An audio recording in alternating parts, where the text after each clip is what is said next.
I originally did a 50% seat delete in the 2-door heritage, but then I found I didn't even really need the second seat, not even once. And considering the space and weight of these seat backs, well, I decided to turf the last remaining one to make the overall setup a little more utilitarian. So since coming back from the 7-day long Sudbury to Matagami Nickel Belt expedition with the guys, I learned that my setup has some shortcomings still, and I went about resolving them before taking off on the Trans-Taiga, 2-week-long trip, about 4,000 kilometers round trip. The main issues were water, not having enough. Obviously I don't want to carry a whole lot because I got to carry an extra 60 liters of gas, and that's a lot of weight. But the 2 1-gallon RotoPax that I carried, I mean, me and the dog, we probably used a gallon a day, being cautious of water. So 2 days supply on board.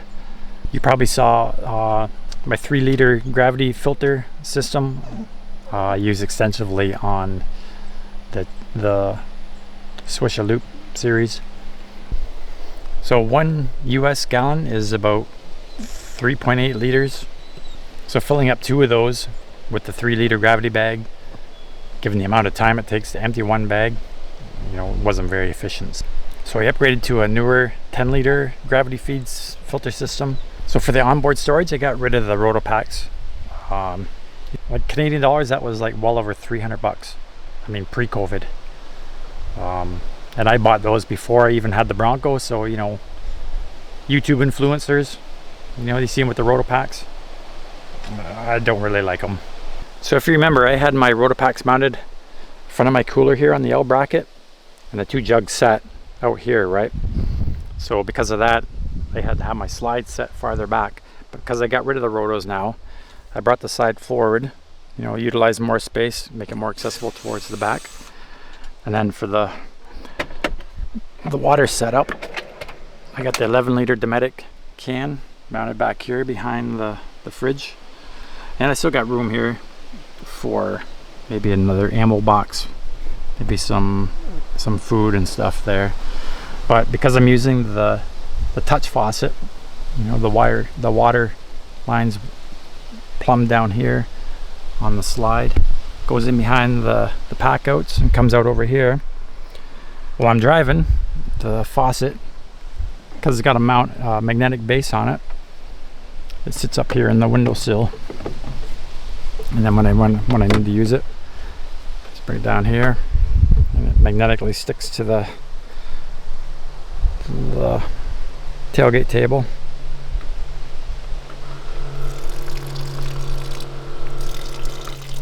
Definitely way more convenient than the rotos, and you know, overall a little less money than what I paid for the rotos like 3-4 years ago.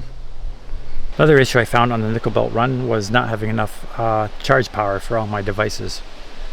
Of course, I got the 140 watt solar panel, but I recently doubled the battery capacity of my lithium Renogy battery packs up front, and I added a charge port, USB charge port, and cigarette lighter plug to those batteries, so they're available anytime. I don't have to have the ignition on like the USB plugs on the Bronco. And I mounted them on the sidewall in the back here.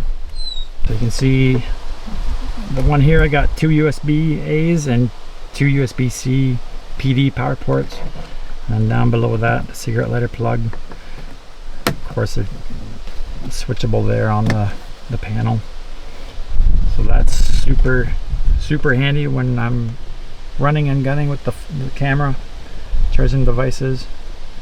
I also added like I mentioned, the 50 amp hour battery, so now I got 100 amp hours total back there. I also ordered a Bluetooth shunt from Renogy, but they're currently out of stock, but that'll allow me to better monitor my discharge and charge rates and capacity on the go, which will come in real handy. This upcoming expedition on the Trans-Taiga, I think there's only maybe 1 or 2 occasions where we're stopping for more than 1 day, but I can deploy the solar panels no problem for those longer stays. If you recall, on my Swisha trip as well, I had a similar setup with the USB charge ports. I had that inline fuse meltdown on the Amazon stuff. The plastic just, it looked like it overheated and went brittle, and then just crumbled apart where the fuse holder was. So I cut that off on this setup. I'm using my own inline fuse. I picked up 12 gauge copper wire, not the aluminum copper wires from Amazon. And then of course I got this new mount set up, external plug-in. It runs into the charge controller back there. You can see that. If you're watching this episode right now, it's probably 2 weeks from today, and I should be, if all things go well, be coming back from the Trans-Taiga trip. As of right now, it's Friday before I leave. Last shift at work, loading the Bronco up, getting most of it ready to go. Finish loading up in the morning. Down here in Southwestern Ontario, it's sweltering hot again. It's probably in the 40s with humidity. For my American friends, that's in the hundreds. I checked the weather where we're going up north. One of the spots, Radisson, Quebec. Yesterday it was a high of 8 degrees Celsius. So I don't know, 45, 46 degrees Fahrenheit. That's how far north we're going. Pretty crazy. When this video aired, I actually made even some more changes to my loadout. So I'll update you when that video comes out, the Trans-Taiga series. I hope we have a good trip, and I'll see you when I get back. Like and subscribe, and take care.